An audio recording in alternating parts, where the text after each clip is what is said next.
In the space of a mere 6 weeks in mid-2025, Pakistan's Army Chief General Munir undertook two high-profile visits to the United States.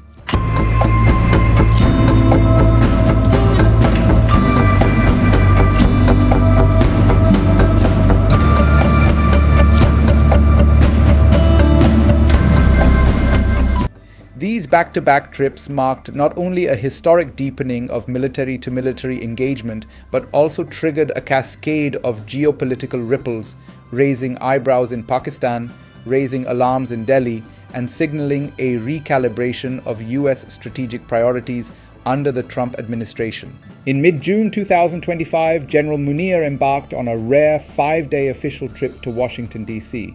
It culminated in a highly unusual private luncheon at the White House hosted by President Donald Trump, an honor typically reserved for heads of state or government. There, Trump welcomed Munir and signaled a reset in bilateral relations, praising Pakistan's role in regional stability and counterterrorism. He publicly credited Munir with helping avert broader conflict following clashes with India.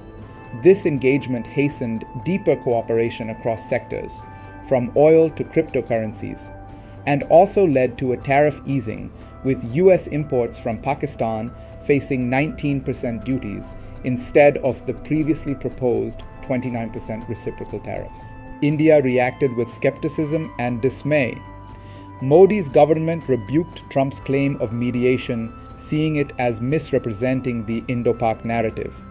Meanwhile, analysts warned that the civilian government in Islamabad was being bypassed, with the military once again asserting dominance in bilateral diplomacy, a dynamic that critics say erodes democratic norms. Barely 6 weeks later, in early August 2025, Munir returned to the US, this time in Tampa, Florida. He attended CENTCOM Commander General Michael Kurilla's retirement ceremony and the transition to Admiral Brad Cooper.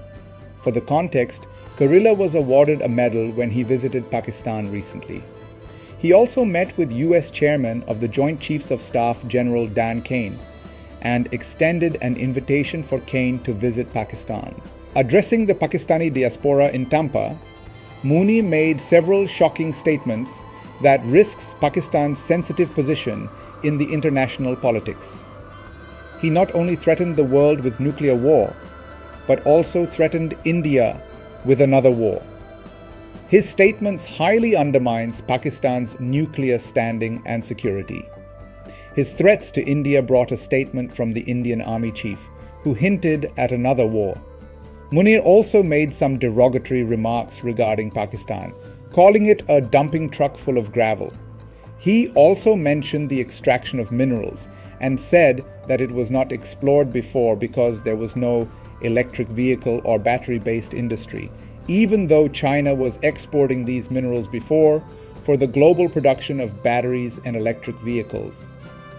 This showed how disconnected and misguided he was regarding the reality of global mineral trading. Nonetheless, this speech to overseas in Tampa was nothing less than an irresponsible and unnecessary provocation.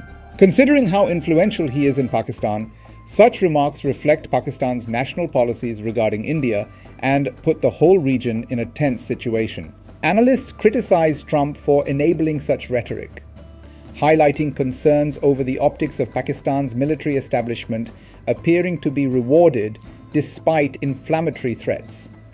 Overall, the silence of the US government on human rights violations in Pakistan is nothing but concerning, and it's giving oxygen to the increasing human rights violations taking place in Pakistan daily. This visit sparked debate at home. Many critics see them as emblematic of the military overshadowing the civilian government, reinforcing the perception that generals still dictate national foreign policy. The silence from the political government on such bypass raises the point that Munir is controlling the foreign policy rather than anyone else.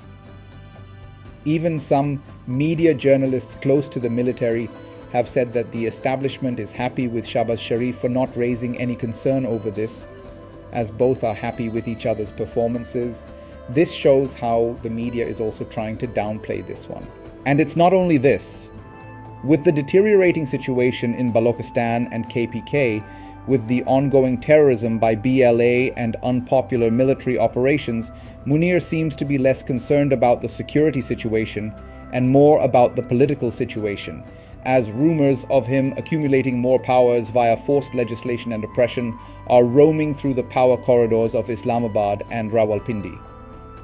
With such a situation in Pakistan, Munir is finding time and a way to visit the USA again and again, thus showing that the visit is not only for goodwill, but to get legitimacy like Musharraf and Zia. In sum, General Munir's two whirlwind trips to the US in mid-2025 stand as a watershed in Pakistan's foreign policy, marking the military's ascent in defining bilateral ties, the US's tactical embrace of a volatile yet pivotal partner, and India's growing unease.